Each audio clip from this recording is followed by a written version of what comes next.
De nombreux crossovers Škoda Yeti étaient vendus avec un moteur turbo de 1,2 litres. Il s'agit d'un moteur 4 cylindres de la série EA111 avec un bloc en alliage et des chemises en fonte. Aujourd'hui, on peut dire que c'est un bon moteur. Elle atteint définitivement la barre des 300 000 km. Et avec un entretien adéquat, cela durera beaucoup plus longtemps. Il faut absolument écouter la chaîne de distribution. Après toutes les modernisations et améliorations, sa ressource a triplé, jusqu'à 100 000 km. Oui, vous avez bien entendu. Il est préférable d'évaluer l'état de la chaîne de distribution non seulement par son bruissement, mais également de contacter une station-service spécialisée où son étirement sera évalué à l'aide d'un outil spécial, T10550. Vous devez surveiller si de l'huile apparaît sous le support, sur lequel se trouve l'échangeur de chaleur et le filtre à huile en haut, et si le générateur est suspendu juste en dessous. Ce support comporte 3 joints en caoutchouc qui vont commencer à fuir de l'huile, sous l'échangeur thermique 03F115111A, sous le support 03F903575C et la bague 03F121215. Sur ce moteur également, la vanne VKG 030-103-175B s'effrite ou son raccord se brise tout simplement. Les fils haute tension 03F905409C et la bobine d'allumage commune 032905106B, qui coûte plus de $260, nécessitent une attention particulière. Ce moteur ne tolère pas les bougies d'allumage de mauvaise qualité. Mais ce moteur n'a pas tendance à consommer de l'huile. L'huile doit être changée tous les 8000 km, cela vaut la peine d'utiliser de l'essence AI 98. À propos, si l'huile commence à sentir l'essence et que son niveau dans le carter commence à augmenter, vous devrez alors remplacer la pompe d'injection 03C12702CR, ce qui coûtera $450. L'essence pénètre dans la culasse et plus loin dans le carter à travers un joint d'huile fatigué. Il n'existe pratiquement aucun bon exemple où il a été possible de sélectionner un joint d'huile durable non original pour une pompe d'injection. Je dois acheter une nouvelle pompe. 1.4 TSI 122 chevaux CAXA. 1.4 TSI 125 chevaux CZCA. Le moteur 1.4 TSI est plus fiable et moins capricieux. Oui, après souffrance et une série d'améliorations, ce moteur turbo est devenu très fiable. Yeti l'a eu dans cette version et il sert parfaitement. La chaîne de distribution dure ici plus de 150 000 km, il n'y a aucune source potentielle de fuite d'huile, les bobines du système sont individuelles et plus durables. 1.8 TSI 152 chevaux CDAB. 1.8 TSI 160 chevaux ACAD. Les moteurs TSI de 1,8 litres sont connus pour leur fuite d'huile, qui ne peuvent être évitées. Cela ne peut être contrôlé, c'est-à-dire vérifier le niveau d'huile tous les 1000 km et maintenez-le dans des limites acceptables en utilisant la décarbonation, en réduisant l'intervalle de vidange d'huile à 7500 km. Un appétit huileux est causé par de mauvais pistons et segments racleurs d'huile. L'usine les a reconstruits plus d'une fois, notamment en perçant des trous pour vidanger l'huile. La dernière version de piston, 06H107065DL, avec segments racleurs d'huile superposés, 06H198151J, est apparue dans ces moteurs en 2013. Ces pistons doivent être utilisés lors de la révision si les cylindres ne sont pas soulevés. À propos, des éraflures se sont produites et sont dues à la fonte des pistons. Ils fondent à leur tour en raison de la surchauffe provoquée par les dépôts abondants de carbone à la surface des pistons. La fusion se produit principalement sur l'une des modifications centrales des pistons, où la surface des jupes et la hauteur du deuxième segment de compression ont été réduites. Malheureusement, le gaspillage d'huile se produisait et se produit toujours sur le dernier Yeti équipé de moteur 1,8 TSI. Le moteur peut la consommer depuis la chaîne de montage et le niveau sur la jauge se termine littéralement dans 5 à 7000 km. Même après une grosse révision avec l'installation de la dernière version des pistons, il ne faut pas se détendre, il faut changer l'huile tous les 7500 km pour qu'elle n'ait pas le temps de vieillir et de coquéfier les segments de piston. Ces moteurs ont également eu et ont toujours des problèmes avec le séparateur d'huile du système VKG 06H103495AJ, celui-ci doit être installé à la dernière révision. La chaîne de distribution dure environ 120 000 à 150 000 km, son état est vérifié par les rainures de la tige tendeur, saillie d'un maximum de 6 rainures. Il existe des cas de faible pression d'huile au ralenti, qui peuvent être causés par une valve fatiguée, 06J115679E, dans la coupelle du filtre à huile. Une faible pression d'huile entraîne l'usure de toutes les paires de friction, mais dans ce moteur, les arbres d'équilibrage sont les premiers à réagir à un tel écart par rapport à la norme. Tout se termine par leur brouillage. En conséquence, le moteur se bloque également. Par ailleurs, on note qu'une faible pression d'huile se produit également lorsque la conduite de lubrification des équilibreurs n'est plus en ordre. Et le pétrole brûlé contribue à ce gâchis. Le seul régulateur de phase des moteurs 1.8 TSI de leur deuxième génération fait souvent allusion à une pression d'huile insuffisante avec un gazouillis étranger. Si la pression d'huile au ralenti est normale, c'est-à-dire environ 1,1 bar, et le régulateur de phase tremble, alors sa ressource peut être mise à jour en remplaçant ses lames séparatrices. En général, les moteurs 1.8 TSI sont problématiques. Si vous possédez un tel moteur qui ne consomme miraculeusement pas d'huile, partagez votre expérience dans les commentaires. 1.6 MPI 110 chevaux CWVA. En 2014, le premier et le dernier moteur atmosphérique ont commencé à être installés sur le Yeti. Et puis, cet événement n'a touché que les voitures assemblées en Russie. Ce moteur consomme de l'huile en usine et nécessite une huile d'une viscosité de 5W40 avec une homologation VW de 502.00/505.00. Il appartient à la famille EA211, ce qui signifie que le système de distribution utilise une courroie de distribution qui doit être changée tous les 120 000 km. Une courroie séparée entraîne le module avec la pompe et les thermostats. Si le thermostat fonctionne mal ou s'il y a une fuite d'antigel à cet endroit, soyez prêt à payer plus de 450 $ pour l'original. Mais il existe des substituts 3 fois moins chers. 1.4 TSI 150 chevaux CZDA. En mai 2015, le Yeti était équipé d'un nouveau moteur turbo 1.4 TSI de la famille courroie EA211. De telles versions sont très rares et ont été importées d'Europe.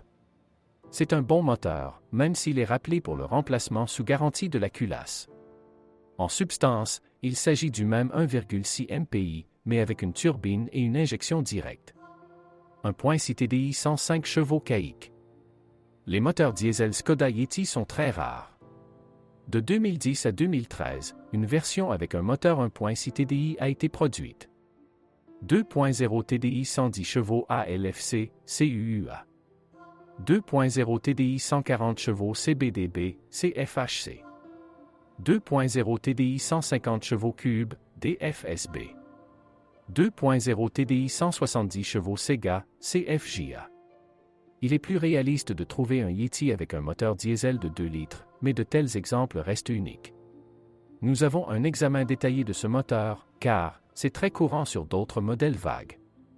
Dans l'ensemble, c'est un bon moteur, mais pas pour le carburant diesel douteux et l'entretien économique. Le volant bimasse du Yeti n'est pas utilisé sur les versions à transmission manuelle uniquement avec des moteurs jusqu'à 1,6 litres. Le coût des volants bimasse, 415 074 009, 22 95 000 13, 415 54 509 et de 500 $ à 700 $. Ils servent très différemment. Sur les moteurs diesel de 2 litres, environ 100 000 km, sur les autres versions, 250 000 km ou plus.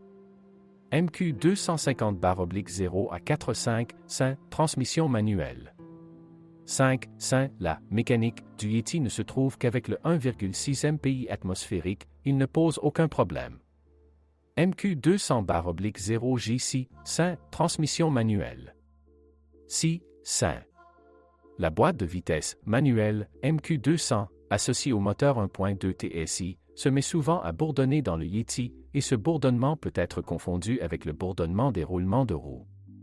Le fait que le bruit provienne de la transmission manuelle peut être indiqué par des joints d'entraînement embués et leur jeu. Un jeu particulièrement évident apparaît sur la conduite à droite. Nous devons rapidement réparer la transmission manuelle avant qu'elle ne s'effondre. Et vous devez changer les roulements 0,96 323 981p sur lesquels tourne le pignon mené du différentiel, c'est-à-dire le différentiel lui-même. Lors du montage, vous devez changer les 2 joints d'huile d'entraînement 02J409 189E et le joint d'huile d'arbre d'entrée 02T31113A. Pour l'assemblage final, la précharge des nouveaux roulements doit être ajustée. 09G ESIN TF60 SNC SIN transmission automatique. Parlons de machines automatiques. La transmission automatique classique du Yeti ne se retrouve que sur la version restylée avec un 1,6 MPI atmosphérique. Ce sera une ESIN à 6 vitesses, fiable, douce et adéquate. Dure facilement plus de 250 000 km. S'il commence à donner des coups de pied et à lancer des erreurs avant cela, vérifiez si l'un des fils proches de l'un des connecteurs électriques de cette transmission est cassé. DQ200/0 AM 7 vitesses présélectionnées. Point de contrôle. Les autres moteurs du Yeti à 2 pédales sont équipés uniquement de transmission DSG. Avec des moteurs d'une cylindrée allant jusqu'à 1,6 litres, une unité à cette vitesse est installée. SEC, DQ200. Sur de telles machines, il y aura toujours un volant BIMAS 03 F105266C, coûtant plus de 500 $. Un kit d'embrayage, minuit 198 140K, qui ne dure pas plus de 200 000 km, coûtera 650 $. Cette transmission a été améliorée pendant longtemps, le logiciel de contrôle a été réécrit et ils ont obtenu un fonctionnement assez fluide et fiable. Cette transmission est parfaitement diagnostiquée par les scanners. Avec un entretien normal, ces transmissions durent 500 000 km avant révision, les exemples de ce type sont nombreux. Aujourd'hui, il est entièrement réparable. Il existe des kits de réparation pour la mécatronique, il existe des vannes pour cela. Il est conseillé de changer l'huile dans sa partie engrenage G055512A2 et dans la mécatronique G004000M2, respectivement 2 et 1 litre, tous les 50 000 km. 02E DQ256 vitesses présélectionnées. Point de contrôle. Une DSG humide à 6 vitesses est associée à des moteurs 1,8 TSI et 2,0 TDI. Il s'agit d'une transmission encore plus ingénieuse. 6 litres d'huile spéciale G052182A2 et le filtre 02E305051C doivent être changés tous les 50 000 km. Néanmoins, il ne faut pas trop déraper, surtout sur l'asphalte, c'est-à-dire essayer de dériver, car le différentiel ne peut pas résister à cela et s'effondre facilement. Nous avons un test de cette DSG à 6 vitesses, nous vous recommandons de la regarder. Sur de nombreuses Skoda Yeti, après le démarrage du moteur, un bruit métallique est apparu au niveau de la roue avant droite. Ce problème a été résolu sous garantie, le bruit de cliquetis provenait des vibrations des tuyaux de carburant. Pour supprimer ce bruit, vous devez changer les colliers en caoutchouc 06 à 41730A qui maintiennent ces tubes. Les Skoda Yeti à traction intégrale sont équipés uniquement de moteurs 1.8 TSI et 2.0 TDI. La transmission intégrale avec liaison à l'essieu arrière est basée sur l'accouplement Haldex de 4e génération ou de 5e génération si la voiture est restylée. Dans l'embrayage Haldex 4, l'huile G055175A2 doit être changée tous les 40 000 à 50 000 km ainsi que le filtre, qui peut être acheté sous le numéro 31 325 173 dans le catalogue Volvo. Le couplage Haldex 5 ne dispose pas d'un tel filtre. Seule l'huile G060175A2 doit être remplacée. Ces remplacements doivent être effectués sans faute, sinon le moteur électrique de la pompe à huile ne durera pas plus de 100 000 km, voire grillera bien plus tôt. La suspension Skoda Yeti a des maillons de stabilisateur avant assez faibles, un K0 411 315R, ils sont vendus 30 $ et ont parfois du mal à tenir plus de 40 000 km. Les bagues stabilisatrices avant durent beaucoup plus longtemps, mais celles d'origine ne sont pas vendues séparément. Il existe de nombreuses bagues non originales en vente. Le Yeti était à l'origine équipé d'un sous-châssis avant en alliage qui ressemble à une large dalle plutôt qu'à un trapèze. Ce faux châssis en acier est apparu sur ce crossover en 2013. Les blocs silencieux arrière sont différents pour ces versions. Pour un faux châssis en aluminium, il y a un bloc silencieux dans les fixations en aluminium, un K0 199 232J, et dans les leviers pour un faux châssis en acier à l'arrière il y a des beignets réguliers, un K0 407 183M. La première option est plus chère 75 $ et dure généralement moins de 100 000 km. La deuxième option est plus durable et coûte 2 fois moins cher. Les rotules, un K0 407 365C, sont les mêmes, 60 $ chacune, elles peuvent supporter 200 000 km. Les roulements de roues avant, un T0 498 621 et un K0 498 621, sont livrés avec les moyeux, coûtaient à l'origine environ 180 $ et commençaient souvent à ronronner à 150 000 km. Les moyeux arrière coûtent 180 $ et sur les véhicules à traction intégrale, ils commencent parfois à bourdonner littéralement tous les 100 000 km. Les amortisseurs avant, 3C0 413 031 BC, devaient souvent également être changés pour un tel kilométrage, et les amortisseurs arrière, un K0 513 029 MN, ont commencé à fuir encore plus tôt, immédiatement après 100 000 km. Le coût de l'original est respectivement de 230 $ et 200 $. Parfois, avant un kilométrage de 150 000 km, des vibrations apparaissaient à l'avant, dont la source était des joints homocinétiques internes usés, un K0 498 103.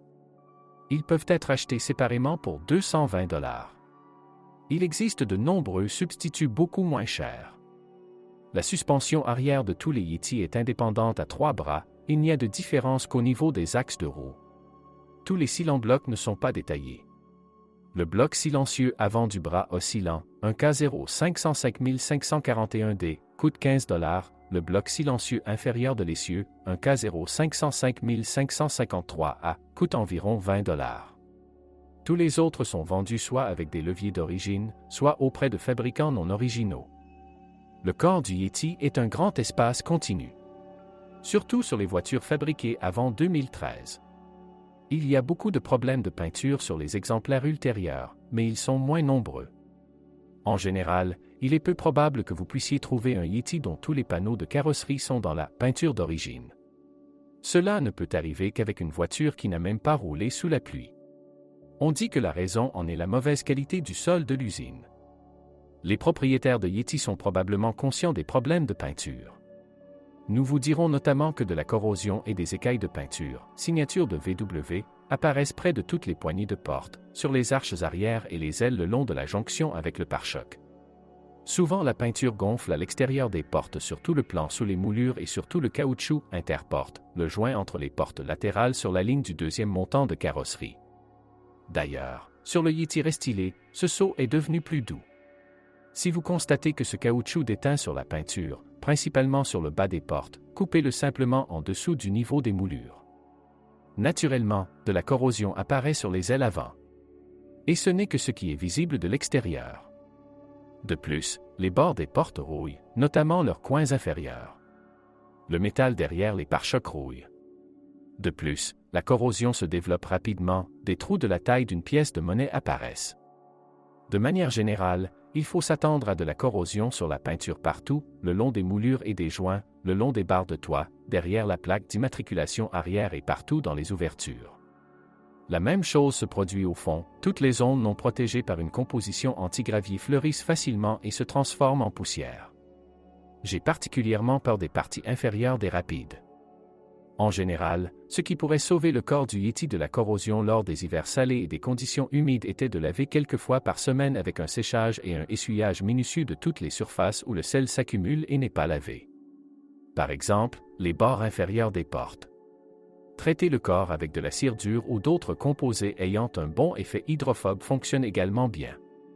En général, ce Bigfoot avait besoin et a encore besoin d'un lavage et de détails minutieux. C'est la responsabilité qu'ont assumé les ingénieurs de vagues. Le Skoda Yeti pré-restylé a reçu des ondulations infructueuses pour la transition des fils dans les ouvertures des portes avant.